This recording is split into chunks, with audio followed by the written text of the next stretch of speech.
2011లో కాంగ్రెస్ ప్రభుత్వం ఏదైతే తప్పు చేసిందో ఆనాడు 4500 కోట్లు ఖర్చు పెట్టి కులగణన చేస్తామని ఏదైతే చెప్పినరో చేయకుండా మోసం చేసిరో అచ్చంగా అదే పద్ధతిలో ఇవాళ 11000 కోట్లు ఖర్చు పెట్టి భారతీయ జనతా పార్టీ కూడా అదే పని చేస్తుంది. అంటే ఏందన్నట్టు ఆ భూతం లెక్క కులాల పేర్లు రాసుకుంటూనే ఉండుర్రి, లెక్క పెడతానే ఉండుర్రి, ఎవ్వరికి సర్టిఫికెట్ రాదు, ఎవ్వరికి రిజర్వేషన్ రాదు. I'm asking Bharatiya Janata Party government, we want to be recognised first recognition, then reservation.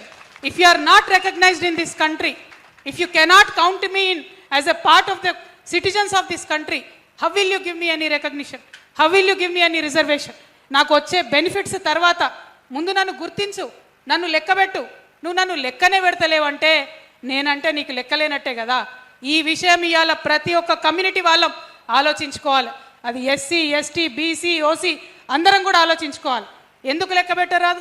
Big data జరుగుతుంది, ఆర్టిఫిషియల్ ఇంటెలిజెన్స్ వచ్చింది, 1000 కోట్ల లెక్కలు ఒక్క నిమిషంలో చేసే పెద్ద పెద్ద కంప్యూటర్లు వచ్చినాయి. మరి దేశ జనాభా లెక్క పెట్టరాదా? ఒక పద్ధతిగా లెక్క పెట్టరాదా?